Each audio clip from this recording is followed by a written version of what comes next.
Carlos Lopez, bonjour. Bonjour. À l'heure où l'aide américaine disparaît et où les financements internationaux se contractent, quel est le principal défi pour le futur président ou la future présidente de la Banque africaine de développement ? Je pense que le principal défi, c'est de pouvoir vraiment introduire dans le débat des changements qui puissent augmenter l'accès au capital de la part des pays africains. Je trouve que les conditions actuelles, à cause du comportement des agences de notation, à cause de la façon dont les FMI, par exemple, évaluent la dette, ne permettent pas vraiment de modifier le paysage concernant l'accès au capital. Et je pense que la Banque africaine de développement doit jouer un rôle primordial pour pouvoir changer cette situation. Pendant ces 10 ans de présidence, le Nigérian Akinwumi Adesina a lancé plusieurs initiatives. Il a triplé le financement au secteur privé. Il a promis de connecter quelques 300 millions d'Africains à l'électricité. Mais 10 ans après, quel bilan vous en faites ?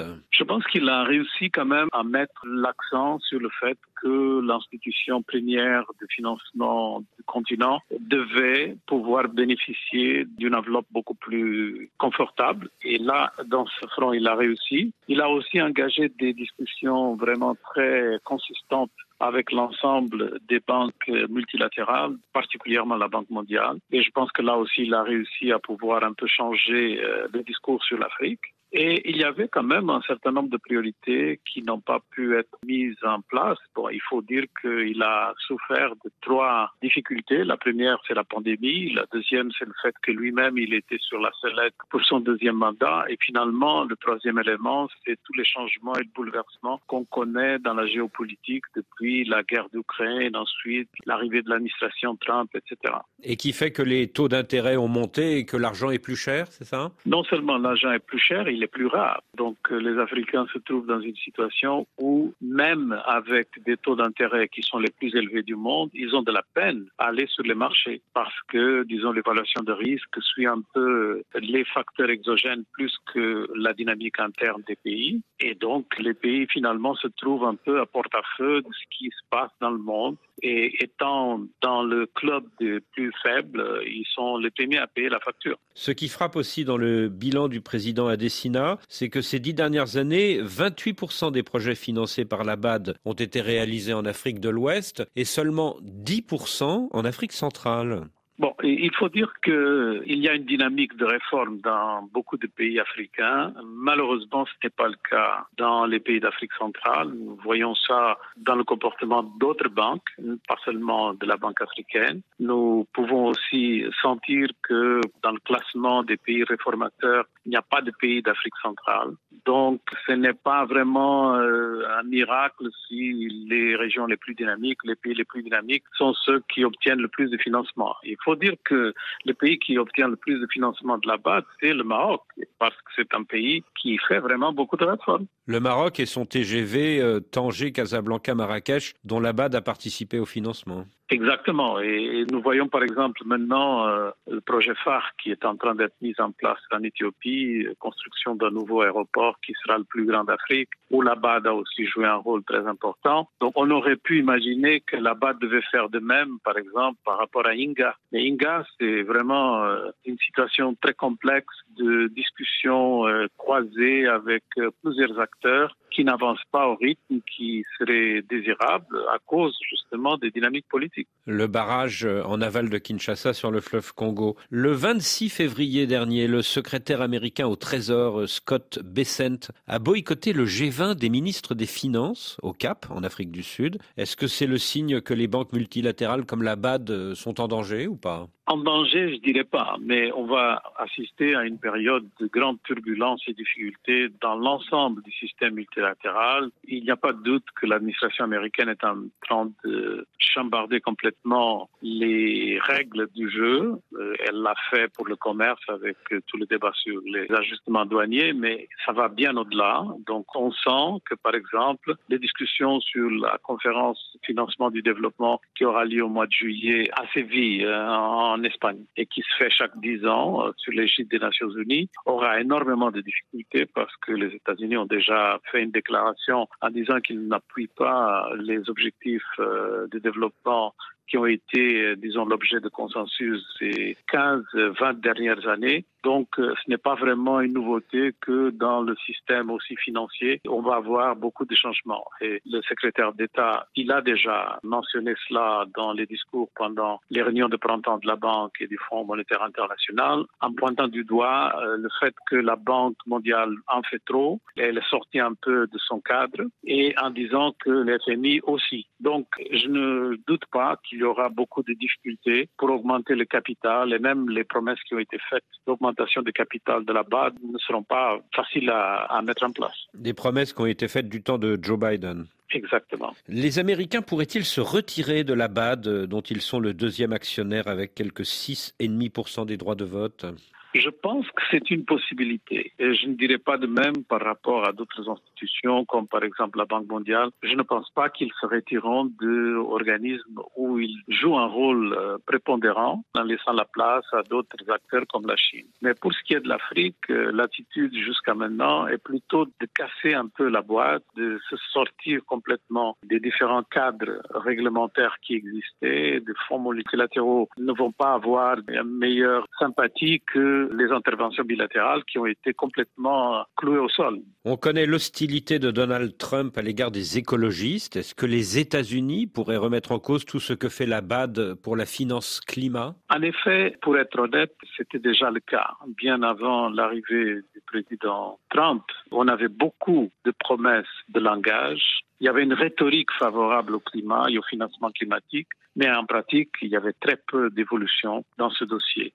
Donc là, il dit avec des mots un peu dramatiques ce que était déjà un peu la situation de fait. Et je pense qu'on va avoir effectivement de la part de certains acteurs comme les États-Unis une résistance énorme à toutes sortes d'engagements concernant le climat. Mais si on regarde par exemple la position des Européens, la position des Chinois, la position d'autres acteurs importants de la scène internationale, on sent qu'il y avait plutôt de la rhétorique que de l'action. Alors 5 candidats sont en lice, la sud-africaine Swazi Tshabalala, le zambien Samuel Munzele Maimbo, le tchadien Abbas Mahamat Toli, le sénégalais Amadou Hott et le mauritanien Sidi Ould Ta. Quels sont les atouts de chacun de ces candidats ? Ils ont tous, disons, une carrière assez proéminente dans le domaine qui concerne la BAD, c'est-à-dire les finances internationales. Ils ont une expérience bancaire. Tous ont déjà donné des preuves d'être des réformistes.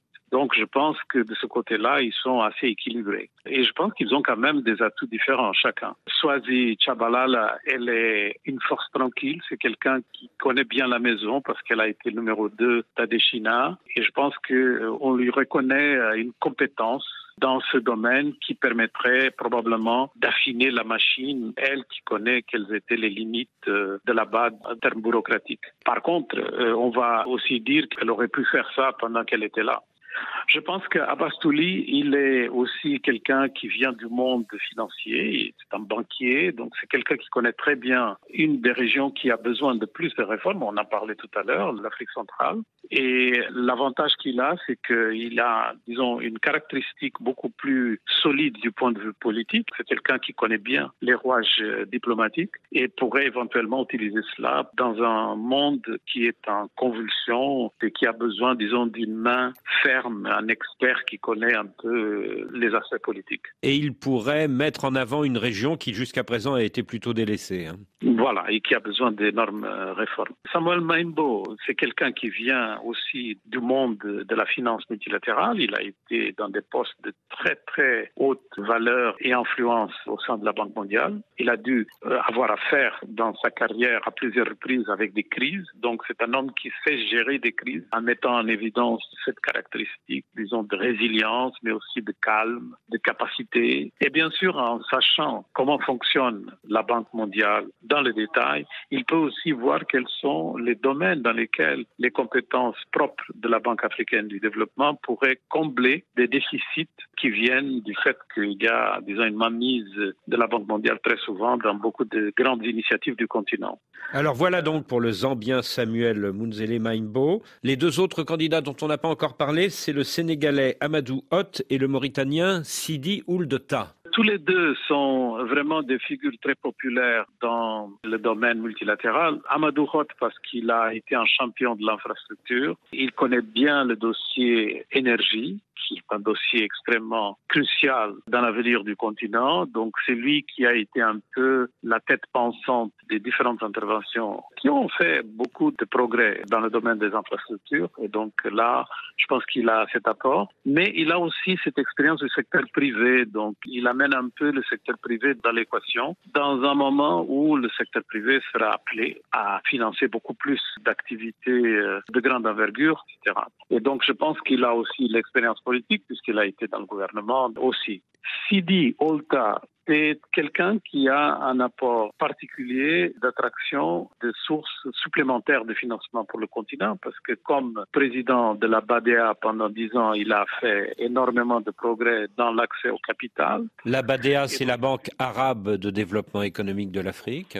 Voilà. Et donc, son expérience de la BADEA laisse penser qu'il pourrait apporter le même modèle à la BAD, c'est-à-dire de pouvoir multiplier les fonds propres de l'organisation et bien sûr faisant recours surtout à des fonds arabes, à des fonds du Moyen-Orient qui ont prouvé ces dernières années être les plus intéressés dans l'investissement en Afrique. Bon voilà, ce sont tous des candidats qui ont un potentiel énorme de transformation et donc la course est engagée. Est-ce que ces 5 candidats portent 5 visions différentes pour l'avenir de la BAD? Oui, il y a des différences importantes. Par exemple, un candidat comme Amadou Hott, il met l'accent sur l'accès au capital par la BAD elle-même et donc, sans surprise, sur l'infrastructure. Un candidat comme Swazi Tchabalala, elle est plutôt dans les propositions pour le secteur privé, ce qui correspond à son profil, mais aussi sur le fait que la machine peut être mieux utilisée et réglée. Et ça vient de son expérience propre. Un candidat comme Sidi Olta met l'accent, bien sûr, sur la question du modèle qui permet de multiplier les fonds de la banque, mais aussi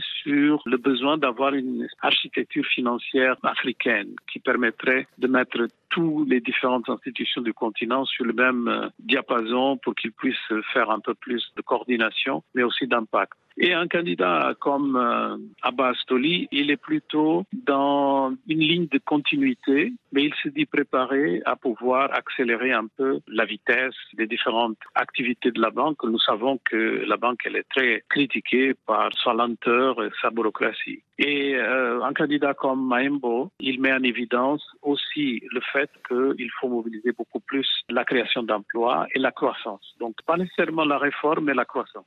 Alors un certain nombre de pays africains vont voter avec leur bloc régional, mais est-ce qu'il peut y avoir des surprises?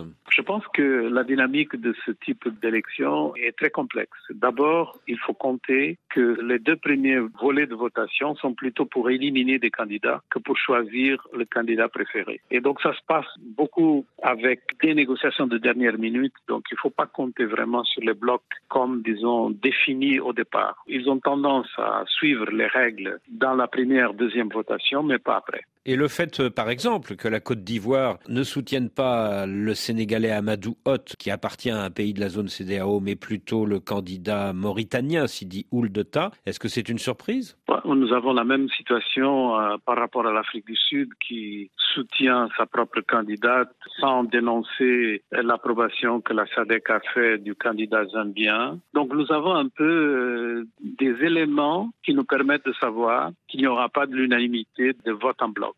40% des droits de vote sont détenus par des partenaires extérieurs à l'Afrique, comme les États-Unis, la Chine, la France, la Grande-Bretagne. Est-ce qu'il peut y avoir des alliances stratégiques entre ces partenaires et certains blocs régionaux? Normalement, dans les élections, il y a effectivement une espèce de dynamique de cohésion de la part de ce qu'on appelle dans le langage de l'Abidjan les non-régionaux, c'est-à-dire les non-africains. Ils insistent beaucoup sur la qualité et la transparence des actions parce que disons, ils ont des comptes à rendre pour pouvoir justifier pourquoi ils sont dans une banque africaine. Et là, ce n'est pas très différent qu'il s'agisse des États-Unis, qu'il s'agisse du Canada, qu'il s'agisse de la France. Donc, c'est la même préoccupation. Donc, ils ont tendance à avoir une insistance sur ce type de préoccupation. Et normalement, ils regardent les candidats en fonction de leur capacité à pouvoir garantir cette confiance. Et donc, ils mettent en exergue les qualités de gestion des candidats, plus que les Africains. Les Africains sont beaucoup plus sur les intentions, l'ambition, les aspects de priorisation comme infrastructure, énergie, secteur privé, emploi, etc. Mais les non-régionaux, ils sont beaucoup plus préoccupés sur la qualité de la gestion et la transparence. Et donc, ils peuvent faire des alliances entre eux. Des alliances entre non-régionaux. Non-régionaux, oui. Dernière question. Carlos Lopez, le ministre béninois des Finances, Romuald Wadagni, a d'abord été candidat, puis il a renoncé. Est-ce que vous savez pourquoi? Non, je ne sais pas pourquoi, mais il n'est pas le seul. Rabat Areski aussi a renoncé. Je crois que ce sont des raisons complexes, personnelles et autres. Est-ce que Romuald Wadagni a renoncé tout simplement parce qu'il est pressenti dans son propre pays pour briguer la succession de Patrice Talon à la présidentielle de l'année prochaine au Bénin? Ça, je ne saurais pas le dire. Carlos Lopez, merci. Merci.